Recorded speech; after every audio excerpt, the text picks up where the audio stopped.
Okay, Olivia. So I just want to welcome you onto Moon Juiced, the podcast. So thank you for you, being here. Rachel. We've talked about this for a while, and it's a delight to be here. I know. Okay, so right off the bat, I have a question. What is spirituality, Olivia? Wow, that's a huge question. Yeah. Yes, the latest definition that I heard that I really loved was that spirituality is our humanness. Ooh. And what I like about that is that it points it right back to here instead of it being kind of woo-woo out there. Yeah. And then at the same time, there's it retains that infinite quality that I love about the word spirituality, because it points to this infinite quality that we can develop our humanness. That's a great definition. I think back in the day, and still kind of today, I get scared of using the term spirituality because I worry that people think woo-woo and all these derogatory terms. But there is something so human and grounded about spirituality. And I like being able to connect uh, different philosophies and sciences and ways of being all together to make it sound like one whole unit in a way. So Yeah. so yeah, Yeah. And that's spirituality is like this thread going through along with our humanness. it's the So like, thread between everything. yeah. Yeah. So like in Tibetan Buddhism and Diamond Approach, which is my spiritual path, and Constellations, and I know you have a spiritual path. Mm-hmm. It's that thread that weaves it all. Great. And there is so much to get into with this conversation. So let's get into the diamond approach that you were just talking about, because I never heard of that until I met you. So Yeah. So the Diamond Approach was started by a man from Kuwait named Hamida Lee, and he also goes by the pen name A.H. Almas. And he was actually in physics. He came from Kuwait to the United States when he was 18, and he wanted to understand the universe. But then he started going to different spiritual teachers, and he jumped out of physics and went into spiritual development and personal development. And the heart of the Diamond Approach is inquiry. So it's like, in this moment, what am I experiencing? I'm experiencing connection with you. I'm experiencing some excitement because we've been talking about having this conversation for a while. I'm experiencing some joy, in being able to talk about things that I'm passionate about. So that's how inquiry works. It's like, what's going on in this moment in my mind, in my heart, in my belly? being unconditionally present with yourself. Yeah. So that's the core. That's like the central practice. We also have meditation and we do some chanting sometimes, but the central practice is the inquiry. So in the Diamond Approach, I've developed that capacity that I can bring to clients, and also witnessing, because we witness each other's inquiry. So just now when I was describing, giving a mini taste of inquiry, you were witnessing me. And then if you started to explore what you're experiencing in the moment, then I would be witnessing you. Ooh. So I was in this internship with our mutual friend and colleague of mine, Keiko Honda, who does the Vancouver Arts Colloquium Society. And through her, I met someone that does this practice called Proprioceptive Dialogue. Have you ever heard of that before? No, I haven't. It sounds cool. What is it? So I think he described it as embodied dialogue, and I wrote an article on it when I was interning for her. But so I guess this was a practice that was developed somewhere in New York not too long ago, but Okay. proprioceptivity is a biological term, and I believe that it relates to the body. So it's like embodied listening. Yeah. So when It's like you're, how we sense in our body. And it's Mhm. like how we know where we are in space. Yeah, Yeah. yeah, and so Sorry, I he interrupted. I no, got no, it's totally excited. fine. He collects these people, he gets all these people together, and uh, one person speaks at a time. So, and it can just be anyone. It's kind of like popcorn style. Whoever wants to speak will speak, and they I think it's easy for people to get into their heads about it because when they speak, some people just like observe everything that they're seeing, and some people are just speaking on the sensations they're feeling in their body, or like a memory that will come up, or like it's open ended. And he was saying how we need this more than ever now in the political environment, just being aware of Mm, yourself and how you're feeling when you're listening, and staying silent when the other person is talking. So it's a one person at a time type of thing. So yeah, yeah, I love that. it reminded me of that. So Yeah, and that reminds me of my Neutron Trail project, which I think we've talked about a little bit, where my grandfather was a key nuclear physicist in the 20th century, Enrico Fermi. And he worked on the Manhattan Project to develop the first atomic bombs. There's an element named after him in the periodic table. I feel kind of proud because Einsteinium is 99 and my grandfather's element, fermium, is 100. So it just feels that is good that so, they're yeah, next to no, each that is other. so fascinating. And we need to get into it because I'm this is like, oh, my my microphone.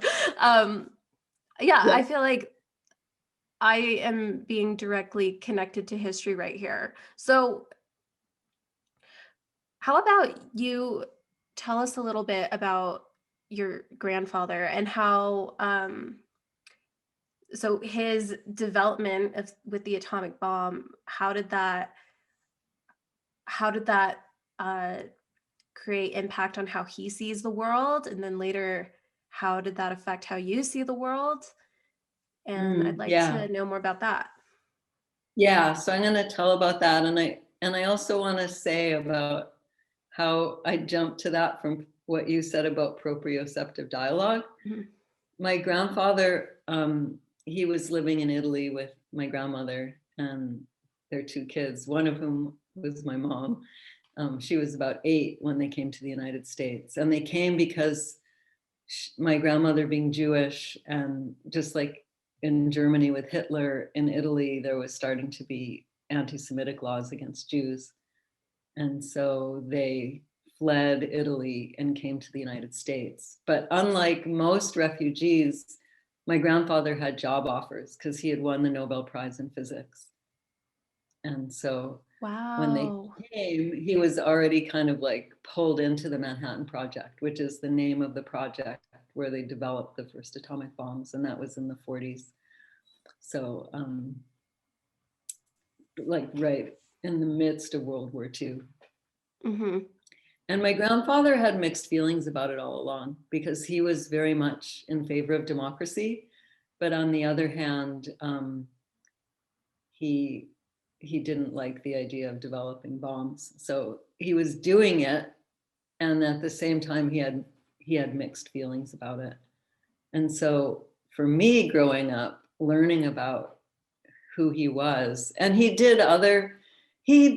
also did other breakthroughs in physics. Like one of them, there's 4 basic forces in nature: gravity, electromagnetism, and then there's these 2 that us normal people like you and me never hear about: the strong force and the weak force. Hmm. And those hold atoms together. So he did the first credible theory of the weak force, which nobody knew much about. I mean, he was poking around with atoms, like bombarding them and breaking them apart and doing all these things. And that's how he ended up working on the Manhattan Project. Wow. So for me, I was born in the 50s and he died in the early 50s. So he died a few years before I was born. But in my family, he was like God. And him and Rachel Carson, who started the environmental movement in Hmm. the United States, they were like the two gods in our family. So I grew up kind of confused really about how come he was God if he helped. I mean, nobody said he was God. I'm Yeah, using that totally. as a, yeah. So Mhm. how come he was like, how come like it was like he was so big? It was like brighter than a star. Like I just had this adoration for who he was. And then at the same time, there was trouble because we know now proliferating atomic weapons is really dangerous. So I grew up kind of conflicted and confused. And then Wow. when I discovered diamond approach and inquiry, well, I wanted to bring it back out into the world. So that open-ended quality that you were talking about with the proprioceptive dialogue and that I discovered with the inquiry and the diamond approach, I wanted to bring it into the world. And so I started this Neutron Trail project where I went to the places where he had worked, like the key places where they developed the bomb. So in New Mexico, in Chicago, there was experiments early on before they actually built the bomb. I went to Rome where he had done his first experiment that he won the Nobel Prize. I went, different places like that. And I talked to scientists and historians and different people. And it was really an amazing project because it got me out of my little fear bubble about who he was and my confusion bubble about what it all meant. Because the more I talked to other people, the more I realized we're all confused about atomic weapons.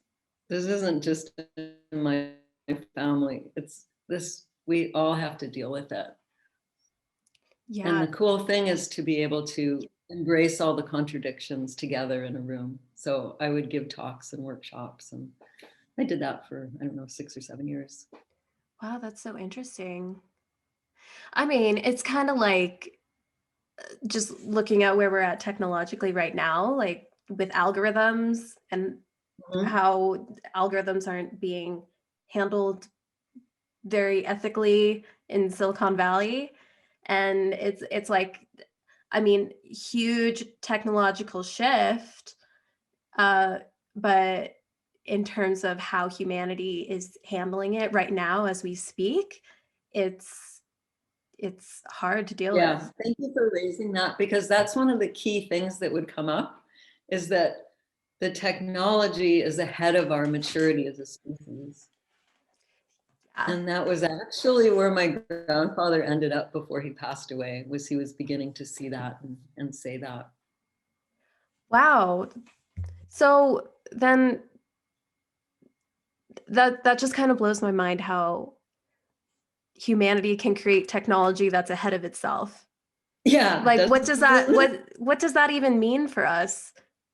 That's kind of an Yeah, existential well, it threat. means it's an existential threat, isn't it? Yeah. Yeah, it is in many arenas. I mean, we have all these atomic weapons all over the world, and then governments that are splintering, so they don't have the structures and the containment and the level of responsibility that they need to have weapons of mass destruction. That's one example. You just gave another one with the algorithms. Totally. I know. It's scary to think about, and I hope that we'll never have to get to that point where we're using atomic weapons. Uh, but on the bright side, I have been researching really in depth into blockchain technology, and I don't know if you know much about Mhm. blockchain, Yeah, a but little bit. where we're headed now, it looks like we're headed into a much safer and progressive way of interacting with each other and handling things economically. And um, I feel like overall, like just looking at history overall, I think we're headed in a more and more progressive direction, like a happy healthier direction overall. But it's not to discount some stuff that's annoying that's happening here and now. But yeah. Yeah, I'm curious about your thoughts on blockchain. Like, I know a little bit about it, that it gives individuals security and in a way, and privacy in a way that financial transactions can be more protected, for example. Is that what you're thinking of? But I get the sense you have more thoughts than that. Well, yeah, I mean, I think it can go beyond that, because with blockchain, uh, everything is transparent. So everything gets recorded. So you can't manipulate systems, you can't manipulate money. Every transaction that you make is going to be linked to your own mark in the blockchain. So it's safer in that sense. And also, if crypto becomes a universal uh, money for humanity, Mhm. then we won't have to worry about inflation. We won't have to worry about central authorities. We have more. It'd just be more power to the people, because we wouldn't have to worry about any third party taking a fraction of the money that we'd already own, because Mhm. everything would be peer to peer, person to person. So I could just drop you some Ethereum, for example, within 3 seconds, and that can be made through a smart contract. And I'm just totally nerding out right now because Yeah, I've yeah, been yeah. looking into it, but it's just so much easier because it's all within the blockchain. So it's all recorded, transparent, and it just happens like that with a snap of a finger. And we don't need any third party governing how that transaction is made. It's just a promise that's made between me and you. And the Mhm. fact that Mhm. this applies to all humans in the world, then, you know, we're going to have to shift technologically. Like, governments are going to have to shift. They're going to have to adapt, because if most of the people start taking part in this technological shift, then authority has no choice but to adapt to how it's happening. And also, like, talking about algorithms, Silicon Valley is using harmful algorithms to make money off of the people, but with blockchain, we're more protected because data is private. Mm. And it's really fascinating to me. The word So, equalizing comes to mind as you're talking. That the equalizing. word, yeah, that Yeah. it's almost like going back to barter, where people just dealt directly with each other. Not that it's barter because we're using currency, but yeah, Hmm. that's what I Yeah. hear when they express that vision of it. Yeah. So I think, and who knows what harmful stuff can come from it, like with the For atomic sure. bomb. I don't know. I don't know if they really knew what they were actually bringing into the world, or maybe they did. I don't know. There was a spectrum. Some of the scientists were very concerned. Like one of my grandfather's students just refused to work on it altogether, and he went off and became a geologist instead. Nice transition. Yeah. And then some left because originally the bomb was to be built to stop Germany. Mm, Hitler Hitler was taking over European countries and slaughtering millions of Jews and Hungarians and Poles and gay people and even mhm, some black people, I think, um, and Russians. And so originally the bomb was to stop Hitler, but then Hitler fell before they used the bomb. So there was some corruption because they kept going, and one or two scientists left at that point, and it was very difficult for them to leave. Like the FBI was following them, all this. But one of them, Joseph Rotblat, he actually won the Nobel Peace Prize instead of the physics, because he left and he started an anti-nuclear proliferation organization. Wow. Yeah. And then after the bomb was dropped on Hiroshima and Nagasaki, it was actually the scientists who were the first ones to warn society of the dangers of nuclear proliferation. So in a way, because they were working on it, they were conscripted in a sense by the army, by the military to work on it. But they had a jump to think about ahead of time, the implications of it.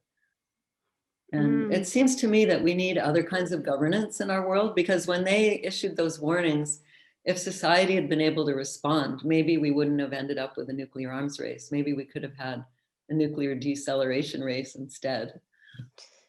Yeah, well, I watched a TED talk and this guy was saying how we are very bad at listening to warning signs. And as a collective, we usually start acting on when things actually end up getting bad. Yeah, like we would till the crisis point. And to me, part of that is our systems of governance. Part of it, I mean, this gets back to what I said before about technology being ahead of human maturity, and that we need to increase our maturity level as a species. And that goes individually and also collectively. Wow, yeah, totally. Yeah. It's like giving a 5-year-old a car to drive. Exactly. Yeah, exactly.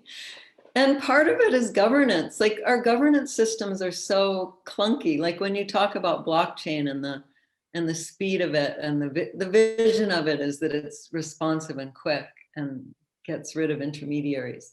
So we need the equivalent of that in governance, in how we govern ourselves, so that when there's an issue, we're not just kind of trying to lobby our delegate to do what we want. Like that's such a clunky way of doing things. We need a system where our intelligence is somehow gathered and applied. Like it might not even be that we would vote for delegates anymore. We might vote for issues. Like we might vote every day instead of, having these big campaigns that are so expensive and spend all this money, and you get someone that's sort of a compromise, and at best, and at worst, you get someone Yeah. like Trump. So if we had people that were, I mean, this is something that I daydream about, is what if scientists ran the world, like not just physicists, but social scientists, psychologists, like people that had training and care about humanity, and Totally. what if we voted on issues, and so we were always being in the moment, letting whoever was running the government know what we needed, more like a body, right? Like our cells tell the body what it needs. It's not just the brain sitting up there at a desk going, okay, we're going to do this now. No, the heart is sending messages, the cells, the intestines, the belly, the liver, like our whole body is sending messages all the time. It's this incredible Yeah. orchestra or Well, symphony. you know what? I think that's what blockchain is going to provide us. It's going to provide more of a collective response rather than just very few having uh, the control, if you will. Um, but I was going to say something in response to what you were saying, but I lost my train of thought. It'll come back. It will come It's back. okay. It'll come back. Yeah. Yeah. Um, but I just think it's funny actually how historically I feel with governance, it always ends up coming down to what's like kind of compromised, like how you were saying. And we all know what's, well, maybe I'll say this with a grain of salt. I feel like, at least from the individual standpoint, we know what's best for us, but sometimes we just get so caught up in our past cycles and our our past routines that we we neglect how we can change. And at a collective level, it's just the individual maximized or multiplied, right? Yeah, we can achieve that. Wouldn't that be incredible? Yeah. Yeah.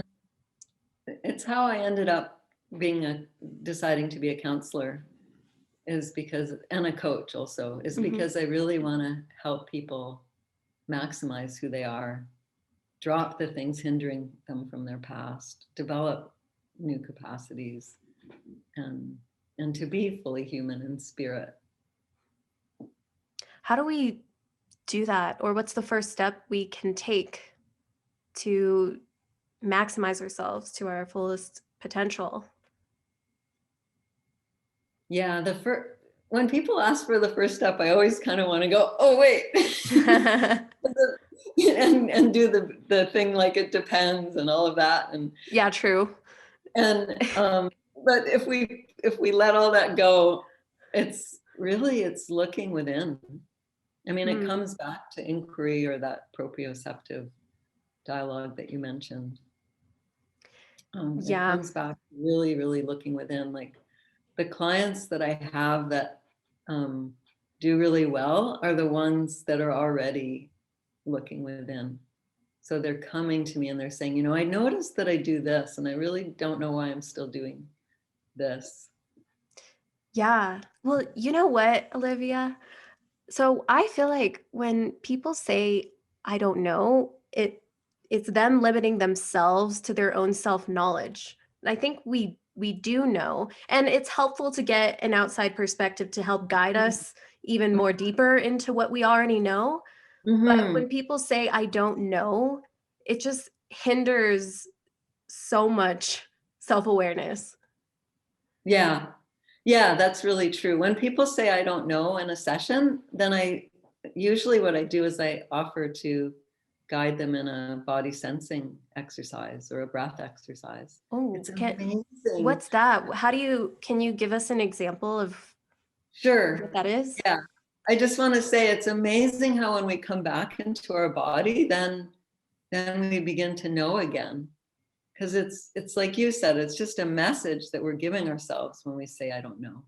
Mhm. Yeah. Yeah. So So what's the oh, so exercise? well, one of my favorite exercises that I learned in the Diamond Approach is it's called sensing, looking, and listening, Mm. and it starts with sensing your right foot, and you just notice. I mean, you can do it right now. You Yeah, can just yeah, I'm doing it. yeah, you just notice whatever you're feeling in your right foot, and you don't need to change it. So you might only have a vague sensation in your foot, or you might Mm. feel an itch or whatever, and then you move to your right ankle, and you sense your right ankle, your right calf, your right lower leg, right knee, your right thigh, you might, and your butt, your right butt cheek, and you might notice, the weight of your thigh, or the texture of your slacks, or the feel of the chair. And then you move to your right hand. So you sense your palm and your fingers and the back of your hand, your right wrist, forearm, and whatever you notice is good. You might notice temperature, texture, right elbow, right upper arm. Yeah, and then you could take a moment and notice both your right arm and leg. And then move over to your left upper arm. And just notice any weight or tension or proprioception in your left elbow,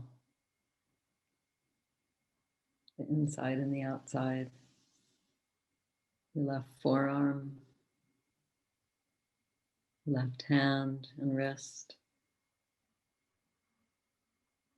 Sometimes there's a little bit of tension in the wrist. Left fingers, back of your hand. And then moving to your left upper leg, feeling your butt in the chair on the left side, left thigh. And again, just whatever you notice is perfect. Your left knee, back of your knee, front of your knee, connecting down to your lower leg on the left, left ankle, and your left foot. Feeling the bottom of your foot on the floor, top of your foot, your toes. And then feeling your left leg and arm. Maybe more balanced out now. You can sense both your arms and legs. And then the last part is just noticing sound. So the way that you let yourself notice your arms and legs, you just gently allow sound. So my voice, whatever sound is where you are in your location. And then with your eyes, when you open your eyes, you don't have to look at me, but you can just allow whatever you see to come into your eyes in that really gentle way that physical sensation does whenever you're ready. That's so cool. You know what I noticed when we just did that? So I learned that our most dominant side, like for what hand we use to write with, for example, like that's our masculine, and then the side that you use less is your more feminine. Mm, And so I'm so right-handed, it's insane. Like my mm. right side of the body is just the ultimate performer. And so when we were just doing that, I could just feel how much heavier my right side is than my left side. Oh, wow. Yeah. So, you know, how does getting in touch with these physical aspects of our body get us more in touch with our emotional self-inquiring Yeah. parts? Is it okay to keep using you as an Yeah, example? totally. Yeah. Okay, so just now you said in your right, you feel heavier and you associate that with your masculine side, Mhm. and your left, the feminine. So let's do a little experiment. So with your right hand, if that's your inner masculine, and your left hand, it's your inner feminine. Mhm. And then just sense in what's what do you notice in your right hand?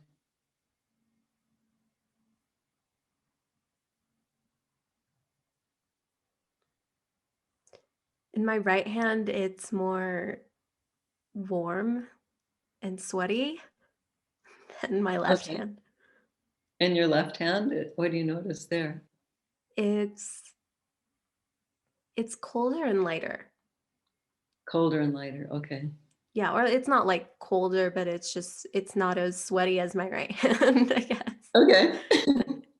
And your heart, when you let your heart listen to these two parts, your masculine and your feminine, Hmm. what do you notice?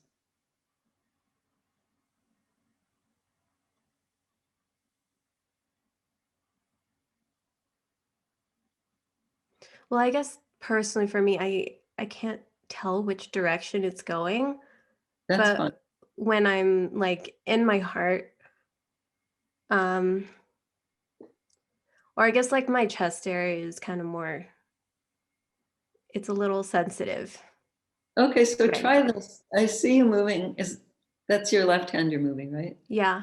I always get confused on Zoom. Yeah. Okay, so put your let your left hand touch your heart really gently and just see what you notice.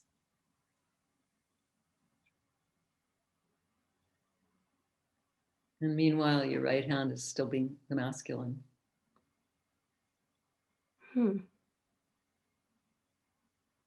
I guess I feel calmer. Where like, yeah, it's just, I guess, lighter when I once I touched my chest with my left hand. So lighter and calmer. So your feminine hand is touching your heart center and you feel a little bit lighter and calmer. Anything else? Or I think that's it. okay, so gently take your left hand away and then slowly bring your right hand to your heart center. So now the masculine's touching the heart center.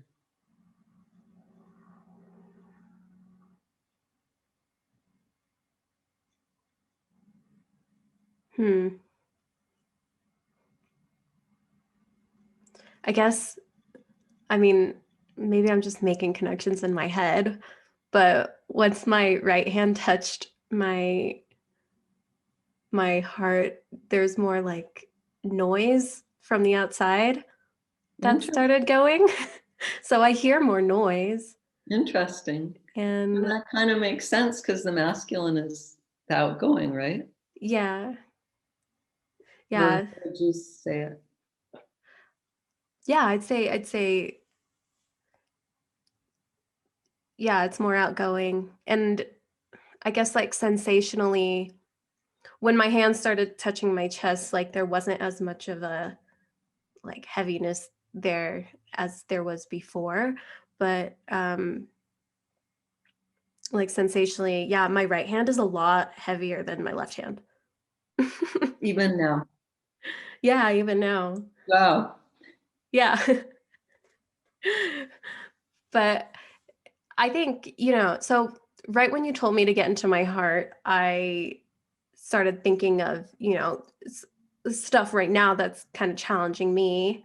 And I think in a way that kind of goes to say,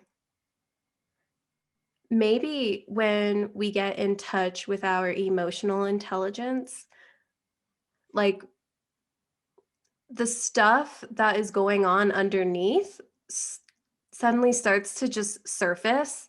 Yeah. And once it surfaces, you pay attention to it. Yes, exactly. Yeah. I'm so glad you had that.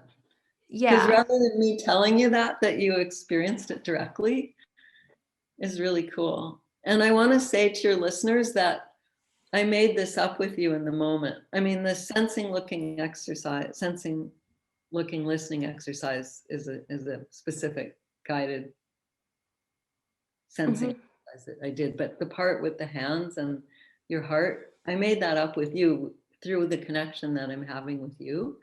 So I don't want your listeners to think, oh, I have to be able to sense my heart because everybody's different. So it might have been a different way in, but it's the same in terms of what you just said about connecting to our body, connecting to our emotions, then whatever needs to show itself does. Whatever we need to see comes up. Yeah. And I think, something that went through my head while we were doing that was people that tend to be more rational. I think in my head about how you can rationalize this. And I think I want to say, I feel like with these exercises, especially like getting in touch with your emotions, and this is very much what acting is. I'm an actor. It's just like having your own experience, and it's disregarding what it's supposed to look like or what you think it's supposed to look like or what you think you're supposed to feel.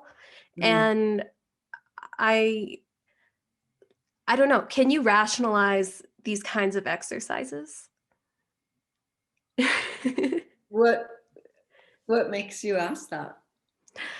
I think of I guess people that are a bit more heady, people that Mm. are more um, science and uh, physical, Yeah. uh, like physically related type of people.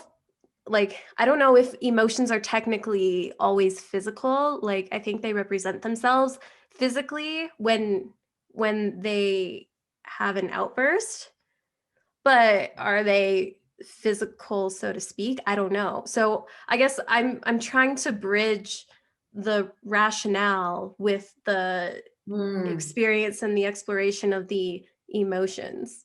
Yeah. Well, there's a man, Eugene Gendlin, that people can look up, Gendlin, and he developed focusing, which is it's another name for what we were doing, and it's where you sense your body to find what's going on. And through his work, they actually did some studies, and they found that in counseling, when people have a felt sense, they're more likely to succeed in counseling than if it's just talking.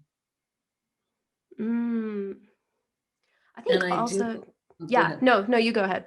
No, you go ahead.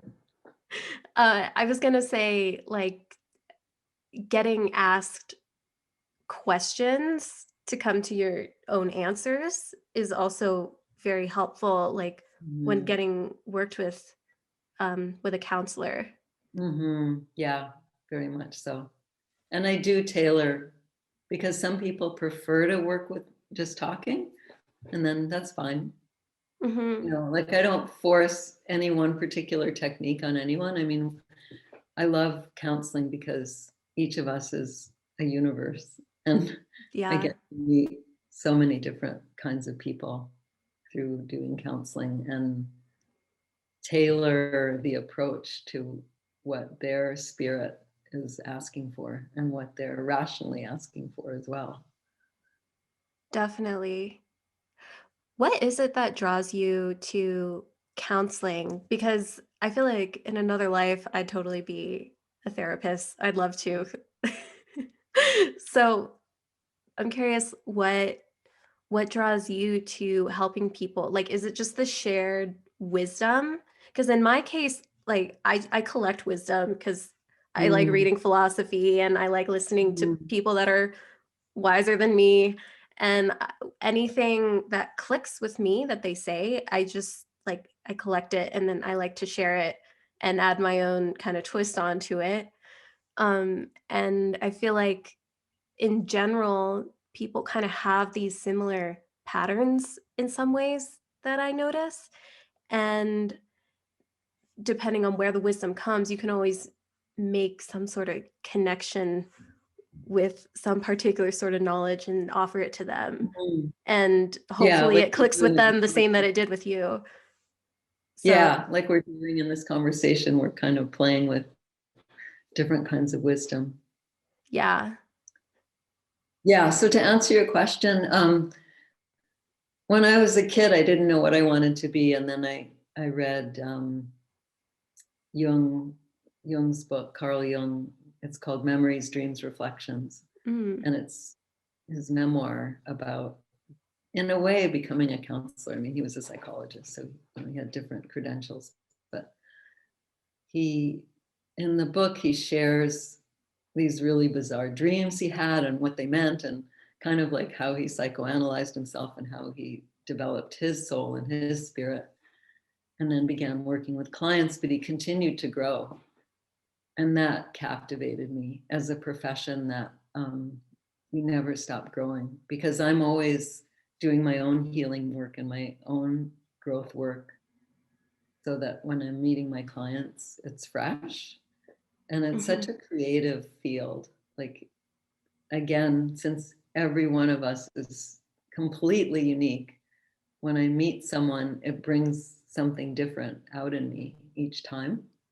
Yeah, And then there's that dialogue between us, like you were talking about a minute ago, where it's like a synergy between me and the client, what gets created, and what healing or wisdom emerges. definitely. And it's a very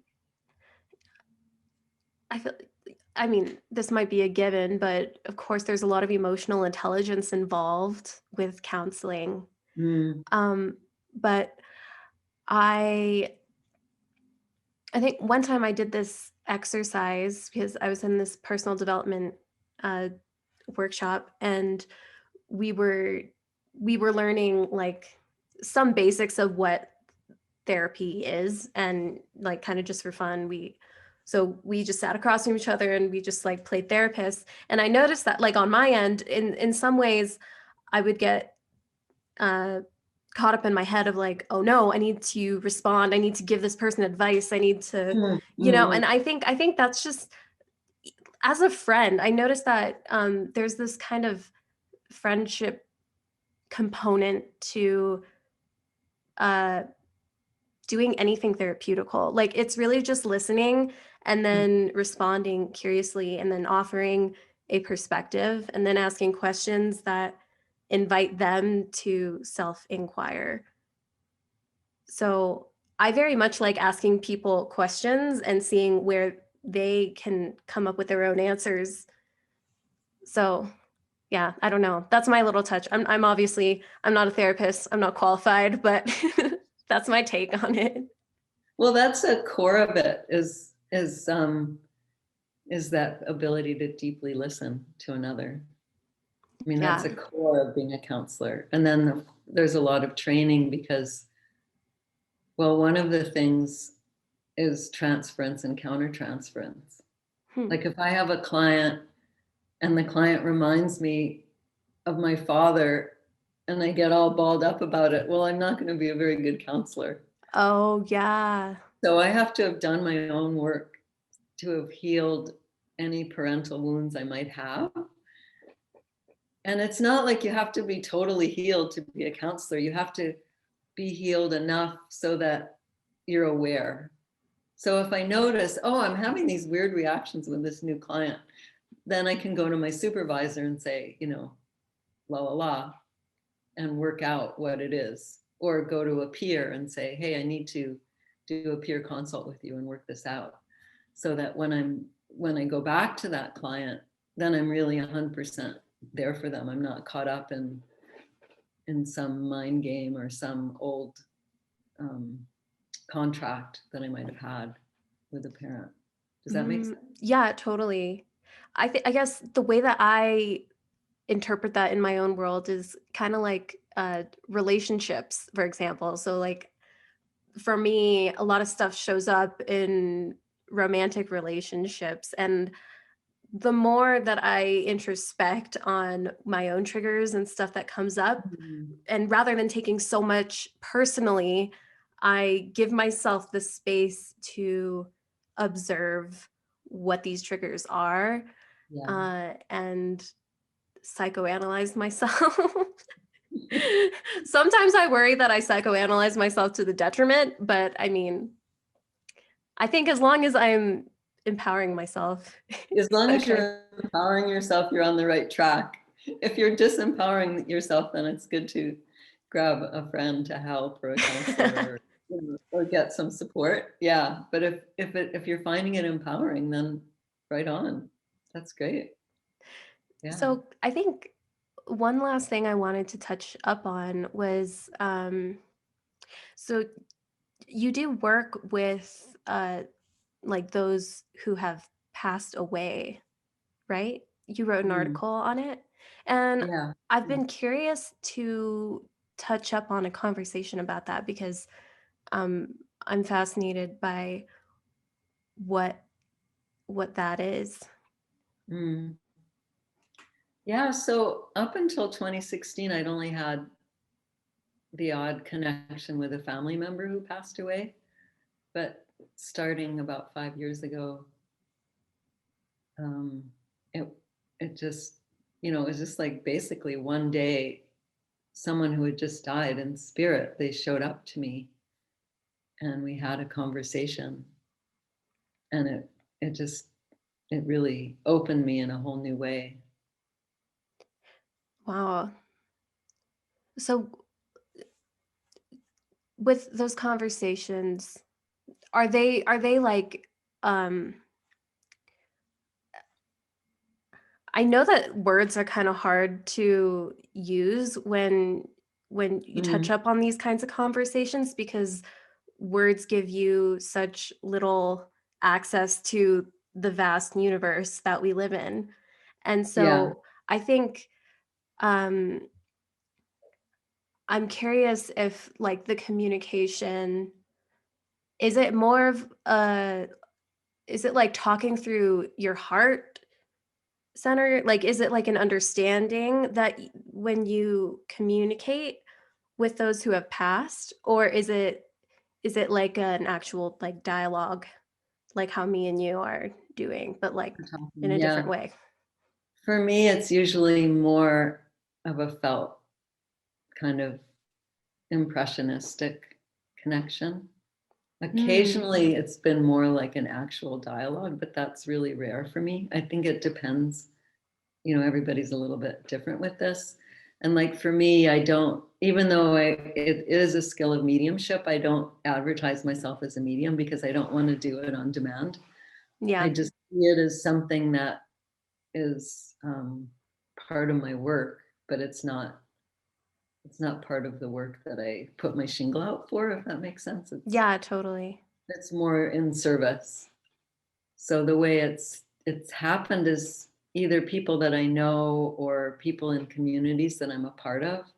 It seems like somehow with those individuals that I've connected with, when they've died, there's something for me to learn from them, or there's something for them to learn from me, almost like I'm helping guide them in their transition after death.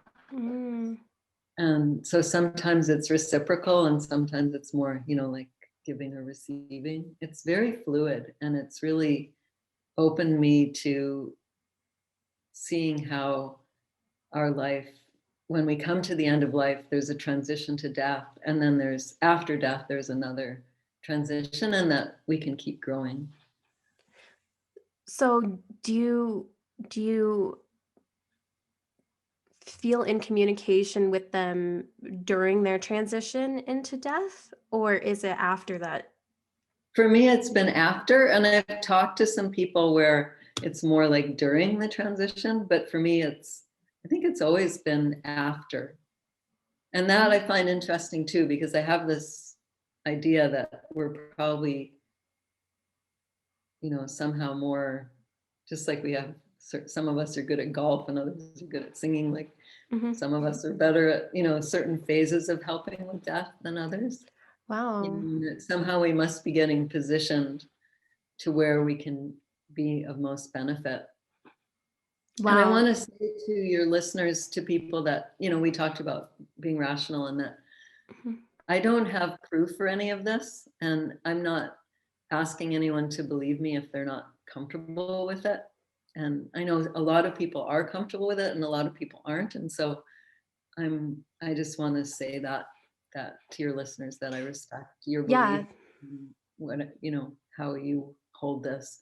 To me, I'm not making it up, because it's like, well, recently someone that I was close to passed away, but I didn't have any role in helping them after death. And then someone else passed away who I'd only known a little bit, and I had a much bigger role. So I don't feel like I'm making this up, but again, I don't want to force it on anyone, because it's not something that we can prove. It's very ephemeral.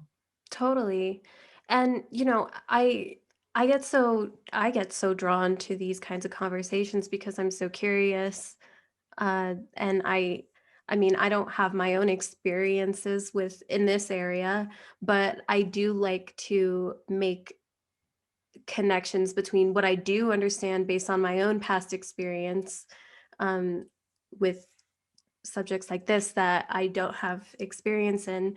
But I think the reason why I take into consideration the opposing uh, perspective is because a I try to make a bridge, or I try to make it so that in some way it is understandable Mm-hmm. to the other, but I mean, maybe it's That's not really possible. important. Yeah, it's really important to build those bridges. So I'm glad that you see it that way. Yeah. Yeah. And I want to tell everyone that your ancestors are there for you. So even if you don't consciously connect with your ancestors, they're there. And I've just seen it so much with my constellation circles where we do ancestral healing and also nature constellations. But I've seen it, with one-on-one clients where I'll just have this sense to ask them, do you want to check in with your grandmother, or do you want to check in with your great grandfather? And when they do, it's amazing. Like Um, last week, someone who had never done that work before, I offered it to the client, and after working with it for a little while, they said it feels like a hug. It was so nice. They actually made the connection. And yeah, our ancestors, they want us to know they're there because things are rocky in the world right now, and they can help us. Like we can each look to our ancestors, to our grandparents or great grandparents, or parents if they passed on, for help. Like you can take a picture and put it in a nice place where you live, of the person or the family members you want to connect with, and write them a letter or light a candle for them. And just hmm, wait, like you might not hear an answer right away, but you'll get a dream or some other image will come. You might see a hummingbird. how cool. Yeah, they communicate to us in different ways. That's a really good way to start. And it's good for you, and it's good for all of us on the planet right now. We need that reciprocal support between us and our ancestors. And are nature constellations or this constellations work that you do, is that related to getting in touch with your ancestors? Yeah, the constellation work is a group thing where well, there's different kinds of constellations. So it started with family constellations, and in family constellations, um, people take turns representing each other's family members. So like Mm. I could be your mom, and someone else could be your dad, and someone else in the group could be you. I don't know. Do you have sisters and brothers? I've never I asked you have that. 4 sisters and a brother. So, yeah, I have Okay, a so lot of some siblings. people could represent your siblings, or whoever needed to be in the constellation for the issue that you want to look at. Hmm. And then we sit in a circle, and the people representing are in the center, and they stand in relationship to each other. So taking it away from you as an example, just like a generic example, sometimes the mother and father are facing away from each other, or there's different, maybe 3 of the members are together and one member is kind of off by themselves. So one of the first things that we look at is that initial constellation. That's why it's called constellations. Is it's the relationship of the people in the family to each other. I And then see. we let each person sense in. So it's like an inquiry to what does it feel like to represent this person's mother or this person's father, Huh. and then Wow. dialogue.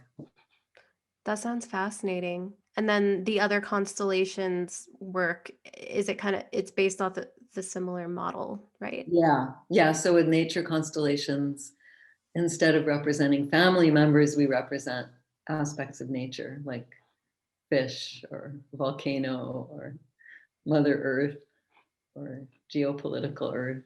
Wow. So where can my audience find more of your work to learn more? Thank you. Yeah, on my website, fermi.ca. So maybe you can put that up for Yep, them. it'll all be linked in the notes. Great. Yeah, and then my writing is on Medium on Our Blossoming Matters. Yeah, I'd Beautiful. love to. Yeah. And then you have an Instagram handle now, right? Yes, I do. Olivia underscore Fermi. New Asia. Yeah, Yeah, so all of that will be linked in the show notes.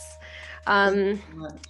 Thank you so much, Olivia. I learned so much from you today, and I think whoever is listening is going to get a great amount of value. So Thank you. I'm Well, really I've also excited. enjoyed talking with you. It's been delightful. Thank you. Yeah, of course.